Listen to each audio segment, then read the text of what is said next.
Qual foi o castigo mais injusto que você recebeu quando criança? Meus pais deixavam minha irmã decidir se meus ferimentos eram reais o suficiente para médicos. Eu estava deitada no chão da cozinha com meu braço dobrado num ângulo que braços nunca deveriam dobrar quando minha irmã mais velha, Olivia, entrou e disse que eu estava fingindo por atenção. Mamãe largou a bolsa de gelo que estava alcançando e virou para Olivia com este alívio desesperado no rosto. Tem certeza, querida? Parece muito ruim. Olivia mal olhou para mim antes de puxar o telefone e rolar por algo. Ela faz isso toda vez que tenho algo importante. A festa de aceitação na faculdade é em 3 horas. Ela provavelmente só torceu de propósito para chamar atenção. A dor atirando pelo meu antebraço estava me deixando tonta, mas eu sabia que era melhor não argumentar. A regra estava em vigor desde que eu tinha 9 anos, depois que supostamente arruinei o aniversário de 13 anos de Olivia, ao ter o que ela chamou de convulsão falsa durante a festa dela. Não tinha sido falsa. O hospital confirmou que tive uma reação alérgica severa a algo no bolo. Mas Olivia convenceu meus pais de que eu sabia sobre o alérgeno, e comi mesmo assim para roubar os holofotes dela. Depois disso, cada ferimento ou doença tinha que ser aprovado pela minha irmã mais velha antes que eu pudesse ver um médico.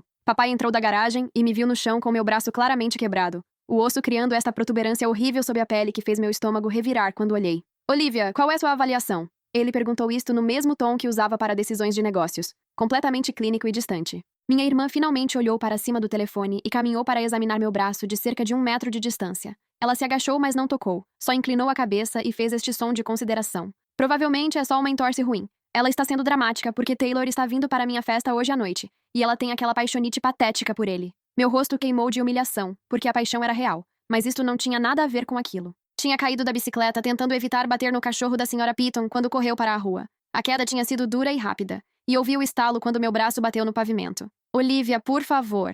Minha voz saiu mais fraca do que queria. Eu ouvi quebrar. Realmente preciso ir para o hospital. Mamãe trocou um olhar com papai e viu o cálculo familiar acontecendo. Me levar para o pronto-socorro significava perder tempo de preparação para a festa de Olivia. Significava perguntas da equipe sobre por que esperaram tanto. Significava Olivia ficando chateada com a atenção mudando para mim. Vamos só enfaixar e ver como você se sente amanhã. Mamãe decidiu, já puxando o kit de primeiros socorros do armário. Se Olivia estiver certa e for só uma entorse, teremos desperdiçado 4 horas no pronto-socorro para nada. Papai assentiu o acordo, e ambos começaram a juntar suprimentos, enquanto eu estava deitada lá no piso frio de azulejo, com meu braço latejando em ondas que faziam pontos pretos dançarem pela minha visão. Olivia voltou ao telefone, completamente terminada com a situação toda. Ela gritou por cima do ombro enquanto saía da cozinha. Certifiquem-se de que ela fique no quarto durante a festa. Não quero ela mancando por aí bancando a coitadinha. Eles enfaixaram meu braço tão apertado que não conseguia sentir meus dedos depois de 10 minutos. Depois me mandaram para cima com 2 ibuprofenos e instruções para descansar. Podia ouvi-los preparando para a festa embaixo, pendurando decorações e arranjando comida, enquanto sentava na cama encarando meu braço, que já estava ficando roxo, e inchando tão mal que a bandagem estava cortando minha pele. Meu telefone vibrou com uma mensagem da minha melhor amiga Kira, perguntando se eu estava indo para a festa já que meus pais tinham convidado metade da vizinhança. Digitei de volta com a mão esquerda que não podia ir. Caí da bicicleta, braço doendo. Ela respondeu imediatamente perguntando se tinha ido para o hospital. Quando disse que não, ela me ligou ao invés de mandar mensagem de volta. O que quer dizer que não foi para o hospital? Seu braço está quebrado, não está? A voz dela estava afiada com preocupação, e podia ouvir trânsito no fundo, o que significava que ela já estava no carro da mãe em algum lugar. Olivia disse que é só uma entorse, e meus pais acreditaram nela. Tenho que esperar até amanhã para ver como sente. Mesmo dizendo em voz alta fez soar insano, mas era assim que as coisas funcionavam na minha casa. Kira me conhecia desde a 3ª série e sabia sobre a regra. Tinha testemunhado em ação múltiplas vezes ao longo dos anos. Houve uma pausa longa onde podia ouvi-la respirando, e alguma conversa abafada com a mãe. Estamos indo te buscar. Minha mãe diz que você precisa de um raio-x agora mesmo. Isso não é parentalidade normal. Isso é negligência médica. Eu queria argumentar que meus pais ficariam furiosos se eu saísse, que Olivia faria minha vida ainda pior do que já era. Mas a dor estava ficando insuportável, e estava assustada com o jeito que meu braço parecia. A festa começa em 1 hora. Todos vão ver você me levando. Olivia vai surtir. A voz de Kira ficou mais dura. Não me importo com a festa de Olivia. Você pode ter uma fratura exposta ou dano nos nervos. Estamos a 2 minutos de distância. Ela desligou antes que eu pudesse protestar mais. E sentei lá, sentindo esta mistura horrível de alívio e terror sobre o que aconteceria quando meus pais descobrissem. Consegui colocar um moletom por cima do meu braço enfaixado, o que enviou ondas frescas de agonia através de mim que me fizeram morder o lábio forte o suficiente para sentir gosto de sangue. Agarrei minha carteira e telefone com a mão boa, e desci as escadas justo quando a campainha começou a tocar com convidados adiantados da festa. Mamãe estava na sala de jantar arranjando uma travessa de queijos, e não me viu escapar pela porta da frente, onde Kira e a mãe estavam esperando no carro com o motor ligado. A senhora Chen viu meu braço e o rosto ficou branco. Ela começou a dizer algo, mas só balançou a cabeça e disse para eu entrar. Ela estava me levando direto para o pronto-socorro. A médica do pronto-socorro deu uma olhada no meu braço e imediatamente pediu raios-x, a expressão ficando progressivamente mais preocupada, enquanto gentilmente desfazia as bandagens que meus pais tinham colocado. Quanto tempo atrás isto aconteceu? Ela era filipina, talvez nos 40 anos, com olhos gentis que continuavam se movendo entre meu rosto e meu braço. Cerca de 3 horas atrás. Caí da bicicleta. Ela escreveu algo no prontuário e vi o maxilar dela apertar. E você está chegando aqui só agora? Quem enfaixou este braço? Eu não queria mentir, mas não queria colocar meus pais em problema também. Então só disse que meus pais tinham enfaixado e acharam que era uma entorse. A médica olhou para a mãe de Kira e algo passou entre elas. Algum entendimento adulto que me fez sentir ainda mais assustada. Isto é uma fratura completa, tanto do rádio quanto da una. Isto precisava de atenção médica imediata. O inchaço sozinho poderia ter causado dano permanente. Ela começou a desfazer meu braço mais cuidadosamente, as mãos gentis, mas a voz ficando mais afiada. Seus pais viram o ferimento antes de enfaixarem? Kira falou antes que eu pudesse descobrir como responder.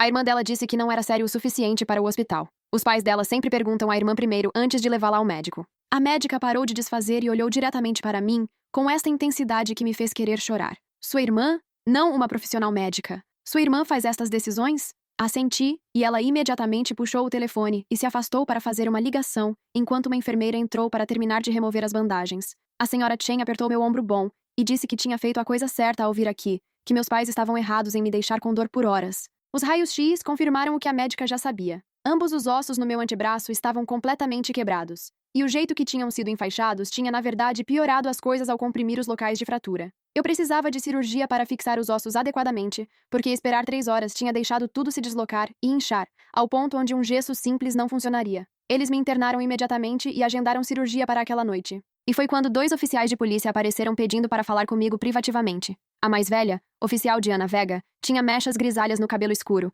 e falava neste tom calmo e profissional que de alguma forma fazia tudo parecer mais sério. Precisamos entender a situação em casa. O hospital é obrigado a reportar suspeita de negligência médica, especialmente envolvendo menores. Pode nos contar sobre esta regra onde sua irmã decide seu cuidado médico? Eu estava conectada a um quartz para a medicação da dor e me sentindo confusa nas bordas. Mas tentei explicar como começou depois da festa de aniversário de Olivia quando eu tinha 9 anos. Como ela convenceu nossos pais de que eu fingia doenças e ferimentos por atenção, então eles a fizeram a guardiã de todas as minhas decisões médicas. A oficial Vega escreveu tudo num caderninho pequeno, enquanto o parceiro dela, um homem mais jovem chamado oficial Luiz Reis, tirava fotos do meu braço com uma câmera que tinha um selo oficial do departamento. Quantas vezes sua irmã negou o cuidado médico? A oficial Vega perguntou isto tão factualmente que nem pensei em mentir. Comecei a listar incidentes, começando com a convulsão que tinha iniciado tudo, depois passando por 6 anos de tratamento negado.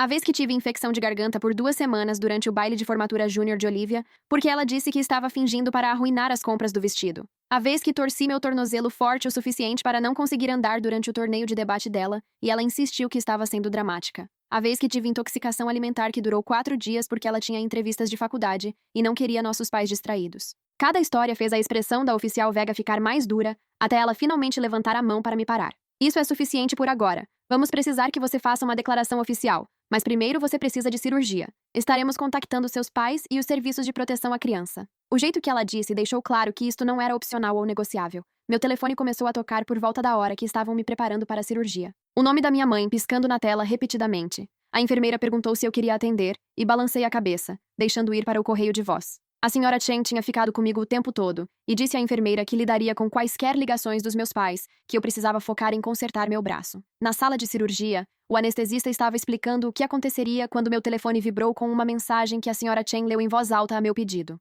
Era de Olivia, tudo em maiúsculas, dizendo que arruinei tudo ao sair e fazer uma cena. Que a polícia tinha aparecido na festa dela fazendo perguntas, e metade dos convidados tinha saído. Que ela nunca me perdoaria por ser tão egoísta e dramática. O rosto da senhora Chen ficou duro como pedra quando leu, e ela tirou um print antes que eu pudesse dizer para não fazer. Ela disse quietamente: "Isto é evidência. Sua irmã acabou de provar que se importa mais com a festa dela que com seus ossos quebrados." Acordei da cirurgia com meu braço num gesso dos dedos até acima do cotovelo, pinos de metal segurando tudo no lugar, e esta bandagem grossa enrolada ao redor da coisa toda. A cirurgiã, doutora Priya Chandrasekaran, entrou para explicar que as fraturas tinham sido piores que os raios-x mostraram. Ambos os ossos tinham fraturado completamente e começado a lascar, o que significava que se eu tivesse esperado até amanhã, como meus pais planejavam, poderia ter perdido o uso permanente da minha mão. Ela usou termos como dano nervoso e comprometimento vascular e deficiência permanente, enquanto minha cabeça nadava com medicação e medo. Você teve muita sorte que sua amiga te trouxe quando trouxe. Mais 6 horas e estaríamos falando sobre intervenções muito mais sérias. Ela olhou para as notas no tablet e a expressão mudou para algo entre raiva e tristeza. O hospital já registrou um relatório com o CPS. Alguém virá falar com você de manhã. Meus pais apareceram por volta da meia-noite, ambos vestidos em roupas de festa que pareciam erradas na iluminação dura do hospital. Mamãe tinha estado chorando, a maquiagem borrada, e o rosto de papai estava apertado com raiva mal controlada. Eles não foram permitidos no meu quarto no início porque a oficial Vega ainda estava lá terminando o relatório, mas podia ouvi-los argumentando com as enfermeiras no corredor. A voz de mamãe continuava subindo, insistindo que tudo era um mal-entendido, que tinham planejado me levar ao médico de manhã, que a mãe de Kira tinha exagerado e envenenado todos contra eles. A voz de papai era mais baixa, mas de alguma forma mais ameaçadora, falando sobre advogados e acusações falsas, e como isto destruiria a reputação dele. A oficial Vega finalmente os deixou entrar, mas ficou no quarto. E a primeira coisa que mamãe disse foi: "Como você pôde fazer isto com sua irmã?" Não perguntando como eu estava me sentindo ou se estava bem, só imediatamente fazendo sobre Olivia e como eu os tinha envergonhado. Papai ficou de pé aos pés da minha cama com os braços cruzados. Confiamos no julgamento de Olivia. Ela nunca esteve errada antes sobre seus exageros. A oficial Vega pigarreou alto. Senhor e senhora Brennan, sua filha teve ambos os ossos no antebraço completamente fraturados. Ela requereu cirurgia de emergência com pinos e placas. Não há universo onde isto se qualifica como exagero. Mamãe virou para ela, voz tremendo. Você não entende. Nossa filha mais velha tem julgamento excelente. Ela está em pré-medicina em Stanford. Ela sabe coisas médicas. Estávamos seguindo a expertise dela. A risada da oficial foi afiada e sem humor. Sua filha tem 19 anos e zero treinamento médico. Ela não é qualificada para diagnosticar nada, muito menos negar cuidado de emergência à irmã. Ela gesticulou para meu braço no gesso pesado. Isto precisava de tratamento imediato. Sua filha estava em agonia por 3 horas porque vocês priorizaram uma festa sobre o bem-estar dela. A discussão continuou por mais 20 minutos com meus pais ficando cada vez mais defensivos e a oficial Vega ficando progressivamente menos paciente com eles. Finalmente, ela disse que precisavam sair porque o horário de visita acabou e eu precisava descansar. Ela também os informou que o CPS estaria conduzindo uma investigação completa, começando amanhã de manhã, e deveriam esperar visitas domiciliares e entrevistas com ambas as filhas. Depois que saíram, a senhora Chen voltou e sentou ao lado da minha cama. Ela tinha estado na sala de espera dando a própria declaração à polícia, detalhando tudo o que testemunhou ao longo dos anos de conhecer minha família. Ela puxou o telefone e me mostrou fotos que tinha tirado das mensagens de texto de Olivia, prints de mensagens similares voltando meses onde Olivia me ridicularizava por ser dramática sobre ferimentos. A senhora Chen tinha estado quietamente documentando tudo, esperando por um momento como este onde a evidência pudesse na verdade importar.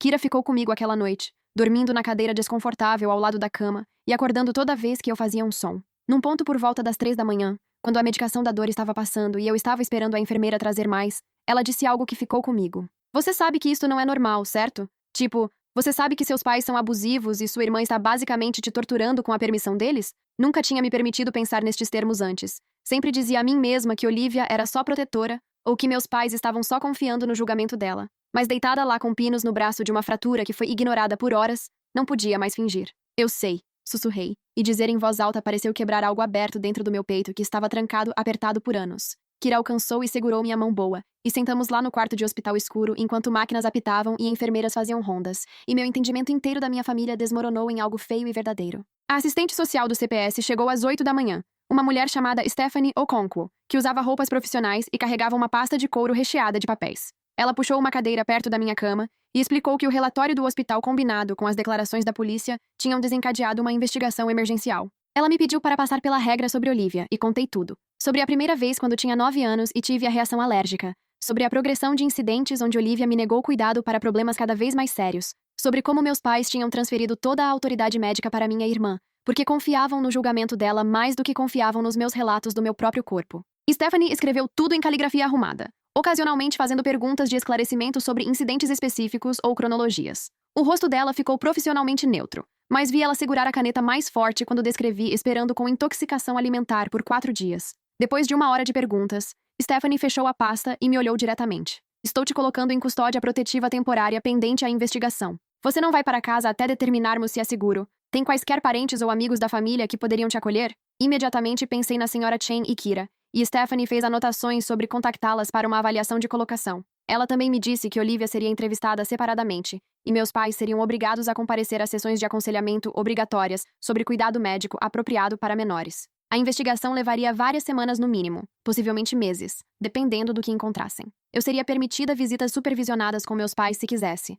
mas Olivia não seria permitida ter qualquer contato comigo até a investigação concluir. O alívio que senti com aquela notícia foi tão avassalador que comecei a chorar, e Stephanie me entregou lenços enquanto explicava que minha segurança era a prioridade absoluta independentemente de como minha família se sentisse sobre isso. A senhora Chen foi aprovada como minha guardiã temporária em 48 horas, passando em todas as verificações de antecedentes e inspeções domiciliares. Ela me mudou para o quarto de hóspedes deles, que Kira já tinha decorado com pôsteres e uma luminária de leitura, e uma cesta dos meus lanchinhos favoritos. A primeira noite lá, não consegui dormir porque continuei esperando que meus pais invadissem, exigindo que eu voltasse para casa, ou que Olivia me mandasse mensagem sobre como tinha destruído tudo. Mas meu telefone ficou quieto porque Stephanie tinha instruído meus pais a não me contactarem, exceto através de canais oficiais. E a oficial Vega tinha dito a Olivia que quaisquer tentativas de me alcançar seriam consideradas adulteração de testemunha. Fiquei deitada lá na cama, confortável, ouvindo os sons normais de uma casa, onde pessoas não estavam constantemente pisando em ovos, em volta dos humores de uma pessoa, e senti algo apertado no meu peito começar a afrouxar ligeiramente. Na semana seguinte, tive minha primeira consulta de acompanhamento com a doutora Chandra Sekaran, e ela trouxe outro médico com ela. O Dr. Neil Kazovsky se especializava em ortopedia pediátrica, e depois de examinar meu braço, começou a fazer perguntas sobre meu histórico médico. Contei sobre os vários ferimentos e doenças que tinham ficado não tratados ou subtratados por causa das decisões de Olivia, e ele solicitou cópias de todos os meus registros médicos voltando para quando eu tinha 9 anos. 3 dias depois, ele ligou para a senhora Chen e nos pediu para vir ao escritório dele para uma consulta. Ele tinha impressões espalhadas pela mesa mostrando lacunas no meu cuidado médico, que correspondiam com eventos importantes na vida de Olivia. Um dedo quebrado que curou errado porque não pude ver um médico durante a semana de teste SAT dela. Infecções respiratórias repetidas não tratadas durante a temporada de aplicação para a faculdade que tinham deixado cicatrizes nos meus pulmões. Uma queimadura severa que infeccionou porque ela tinha baile de formatura e não queria nossos pais preocupados comigo em atendimento urgente. O Dr. Kazovsky tinha compilado tudo numa linha do tempo que mostrava um padrão claro de negligência médica sistemática, habilitada pelos meus pais e orquestrada pela minha irmã. Ele escreveu um relatório detalhado para o CPS, documentando cada instância, as consequências médicas e a opinião profissional dele de que isto constituía abuso severo. As mãos dele tremeram ligeiramente quando nos mostrou os raios-x do tórax das minhas infecções respiratórias, apontando áreas onde meu tecido pulmonar mostrava dano permanente de pneumonia não tratada que tive durante o primeiro ano de faculdade de Olivia. Isto nunca deveria ter acontecido. Uma criança com pneumonia não simplesmente aguenta porque a irmã tem provas finais. Este nível de negligência poderia ter te matado múltiplas vezes. Ele deslizou cópias do relatório pela mesa. Uma para a senhora Chen, uma para mim, e uma que disse já ter enviado para Stephanie e o detetive de polícia designado ao meu caso. Stephanie ligou no dia seguinte para me dizer que estavam adicionando acusações criminais contra meus pais, não só investigando para propósitos do CPS. O promotor distrital queria processar por colocar criança em perigo e negligência médica, e estavam considerando acusações contra Olivia também pelo papel dela em negar cuidado necessário. A evidência do Dr. Kazovsky,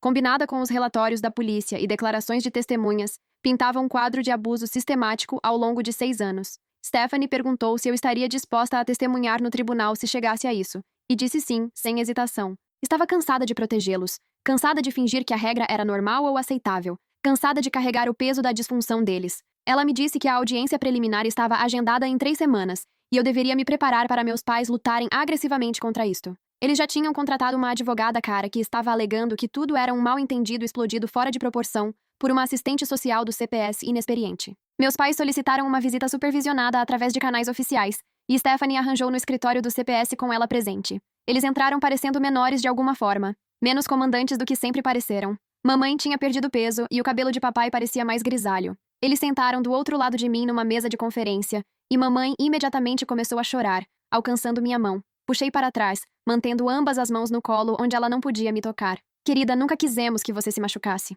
Pensamos que Olivia sabia melhor. Ela é tão inteligente e confiamos no conhecimento médico dela. Papai assentiu junto, a voz implorando. Estávamos só tentando te ensinar a não ser dramática sobre cada coisinha. Não percebemos o quão sérios seus ferimentos realmente eram. Olhei para ambos e não senti nada além de raiva fria. Eu disse que meu braço estava quebrado. Disse que ouvi estalar. Vocês escolheram acreditar em Olivia sobre mim porque era mais conveniente para a festa dela. O rosto de mamãe desmoronou. Isso não é justo. Sempre te amamos tanto quanto sua irmã. Estávamos só tentando balancear as necessidades de ambas. Stephanie cortou antes que eu pudesse responder. Senhora Brennan, negligência médica não é sobre amor ou equilíbrio. É sobre falhar em prover cuidado necessário à sua criança. Sua filha requereu cirurgia de emergência porque vocês esperaram 3 horas para buscar tratamento. Ela tem dano pulmonar permanente de pneumonia não tratada. Estes não são pequenos descuidos. Estes são padrões de negligência séria. Papai se levantou, a voz ficando mais alta. Estamos sendo perseguidos por confiar no julgamento da nossa filha mais velha. Olivia nunca nos direcionou errado antes. Ela entrou em Stanford para pré-medicina. Ela sabe coisas médicas.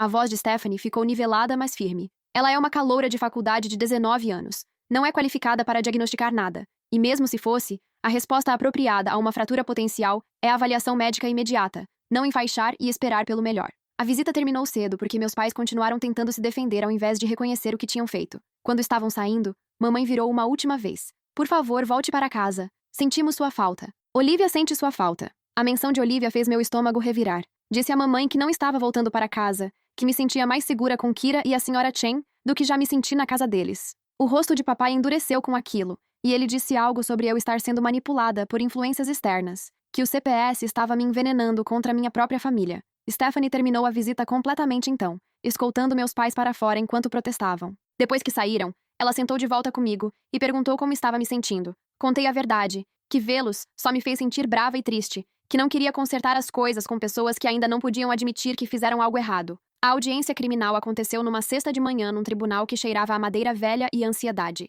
O promotor distrital assistente Jerome Wallace, era um homem negro nos 50 anos que se especializava em casos de abuso infantil. Ele tinha revisado toda a evidência e me disse antes de entrarmos que tinha um caso forte, mas júris podiam ser imprevisíveis quando se tratava de pais que pareciam respeitáveis de outras formas. A advogada dos meus pais era esta mulher de terno afiado, chamada Vanessa Kohler, que imediatamente começou a argumentar que isto era um assunto familiar privado, que o CPS tinha ultrapassado, que meus pais eram pessoas amorosas que cometeram um erro de julgamento. Jerome apresentou a evidência médica sistematicamente, começando com o braço quebrado e trabalhando para trás através de 6 anos de negligência documentada. O Dr. Kazovski testemunhou sobre o dano permanente aos meus pulmões e os ossos curados impropriamente de fraturas anteriores não tratadas. A oficial Vega testemunhou sobre as declarações de testemunhas e o padrão que viu ao investigar o caso. Então foi minha vez de testemunhar, e a advogada de defesa veio com tudo. Ela perguntou se eu já tinha sido dramática sobre ferimentos antes, se já tinha exagerado sintomas para conseguir atenção, se tinha um relacionamento difícil com Olivia que poderia ter me feito querer miná-la.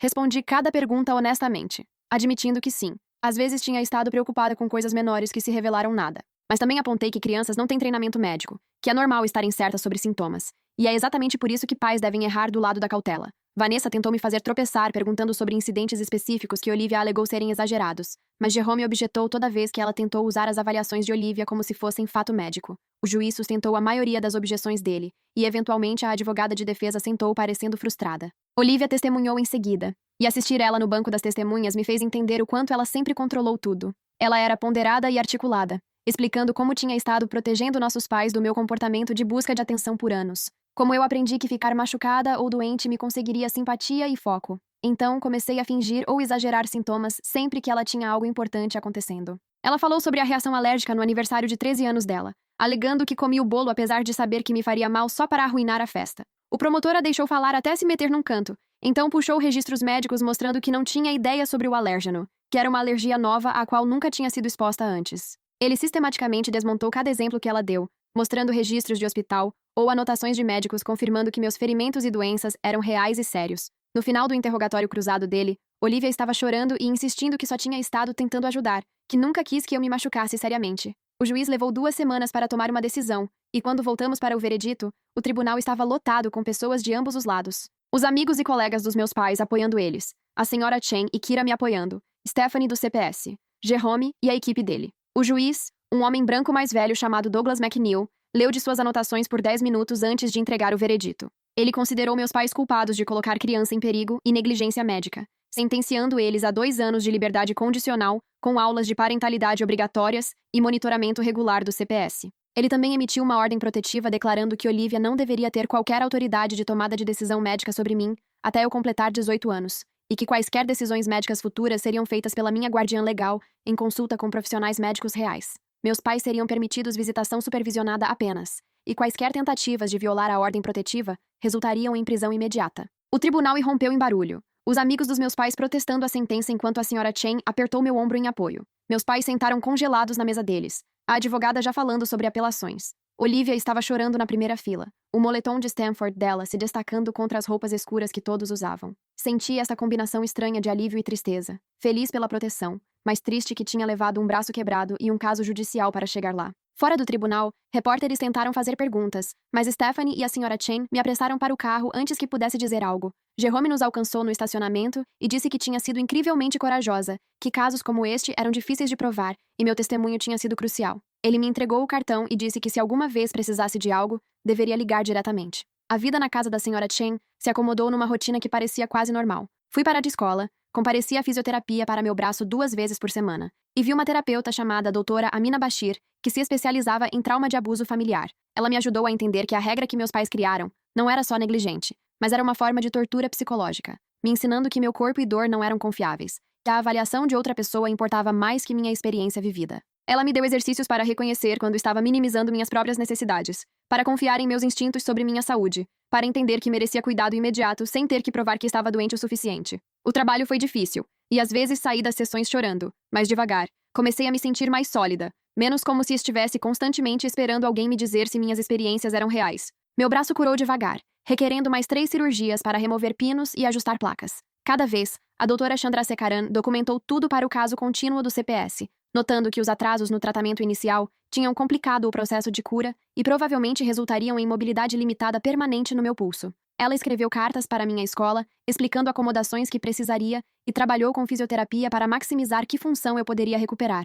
6 meses depois da fratura, ainda não conseguia dobrar meu pulso totalmente, não conseguia segurar coisas tão forte quanto antes, e tinha dor constante quando o tempo mudava. A doutora Chandrasekaran me disse que este era o melhor resultado que podíamos esperar, dado o quão mal os ossos tinham sido danificados. Ela disse gentilmente, mas ouvi a mensagem não dita de que esta deficiência permanente era evitável, que 3 horas de atraso tinham mudado minha vida para sempre. Meus pais completaram as aulas de parentalidade, mas não pareceram internalizar nada que aprenderam. Nas visitas supervisionadas, ainda defendiam as decisões deles, ainda alegavam que só estavam confiando no julgamento de Olivia, ainda agiam como vítimas de um sistema injusto. Nunca pediram desculpas pela dor que causaram ou reconheceram que a regra tinha sido abusiva. Depois de 6 meses de visitas onde não podiam nem admitir culpa, parei de ir. Stephanie perguntou se tinha certeza e disse que não podia continuar esperando que se tornassem pessoas diferentes. Ela marcou no arquivo do caso, e a advogada dos meus pais enviou cartas ameaçando processar por alienação de afeto. Jerome respondeu com documentação de tudo que fizeram e as cartas pararam.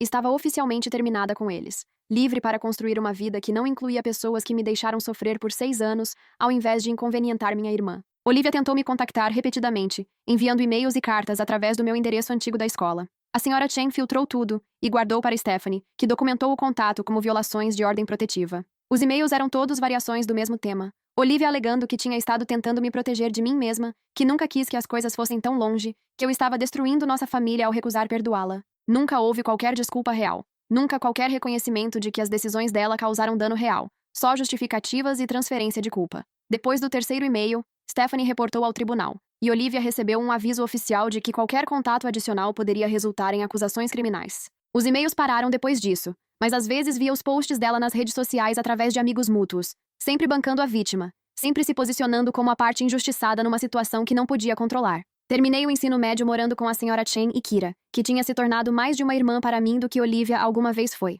Ela me ajudou com aplicações para a faculdade, e celebrou quando fui aceita em 6 escolas diferentes, todas longe o suficiente de casa que nunca teria que me preocupar em esbarrar nos meus pais ou em Olivia. Escolhi uma universidade em outro estado com um programa forte de pré-direito, decidindo que queria trabalhar em direito de família, protegendo crianças de situações similares ao que sobrevivi. A Sra. Chen chorou quando contei meus planos, lágrimas orgulhosas, e disse que sempre soube que eu transformaria minha dor em propósito. O dia que saí para a faculdade, ela me deu uma pasta contendo todos os registros médicos, documentos judiciais e evidência do caso. Disse que eu poderia precisar um dia, e ter tudo organizado tornaria mais fácil acessar se perguntas surgissem. A faculdade foi liberdade de jeitos que nunca experimentei, morando num dormitório com pessoas que não conheciam minha história, que me viam como só mais uma estudante ao invés da garota que foi negligenciada pela família. Fiz amigos, entrei em clubes, descobri que era boa em debate e trabalho de advocacia. Meu pulso ainda me incomodava, especialmente durante o inverno, e tinha que tomar notas num laptop porque escrever à mão por muito tempo fazia doer. Mas me adaptei, encontrei soluções alternativas,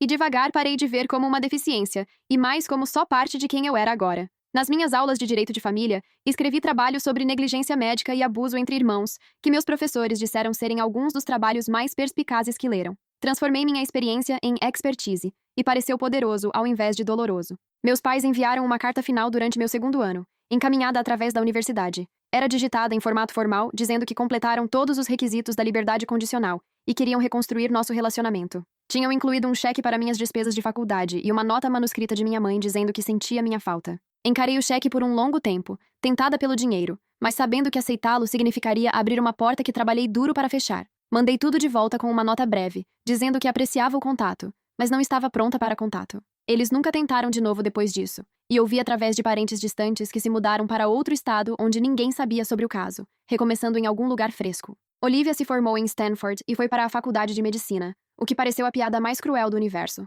Eu a rastreava ocasionalmente através do LinkedIn, vendo ela postar sobre os estágios clínicos e experiências de cuidado de pacientes. Ela se especializou em medicina de emergência, e me perguntei se via a ironia naquela escolha. A mulher que me negou cuidado de emergência por 6 anos agora era responsável por tomar decisões médicas de vida ou morte. Esperava que fosse melhor nisso com estranhos do que tinha sido com a irmã. Também esperava que cada paciente que entrasse com um osso quebrado a fizesse pensar em mim, a fizesse lembrar do que fez. Era mesquinho, e eu sabia, mas não conseguia deixar de querer que ela sentisse algo, mesmo que fosse só culpa. Me formei com honras e fui aceita na faculdade de Direito com uma bolsa completa, escrevendo minha declaração pessoal sobre como a experiência vivida com abuso familiar sistemático moldou meu entendimento de justiça. Meus recomendadores eram professores que tinham me visto transformar trauma em excelência acadêmica. E o comitê de admissões depois me disse que minha aplicação se destacou pela honestidade crua combinada com objetivos profissionais claros. A senhora Chen e Kira vieram à minha formatura, trazendo flores e tirando centenas de fotos. Aquela noite, a senhora Chen me disse que sempre me viu como uma segunda filha,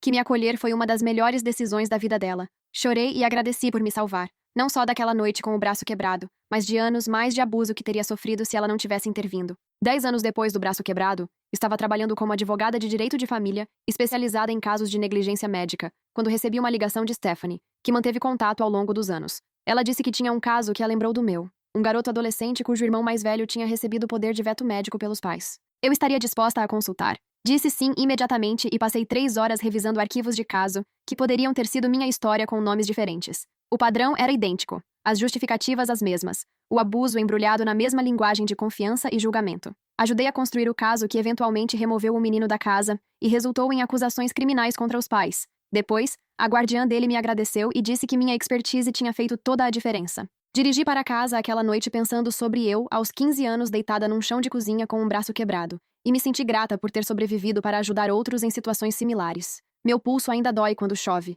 e ainda tenho cicatrizes nos pulmões de pneumonia não tratada. Estes lembretes físicos do que aconteceu nunca vão completamente embora, mas se tornaram parte da minha história ao invés da definição dela. Não sou só a garota cuja irmã controlou o cuidado médico dela. Sou a advogada que luta por crianças que não podem lutar por si mesmas. Sou a sobrevivente que transformou dor em propósito. E cada caso que ganho, cada criança que ajudo a proteger, parece retomar poder que foi roubado de mim anos atrás, quando meus pais decidiram que o julgamento da minha irmã importava mais que meus ossos quebrados.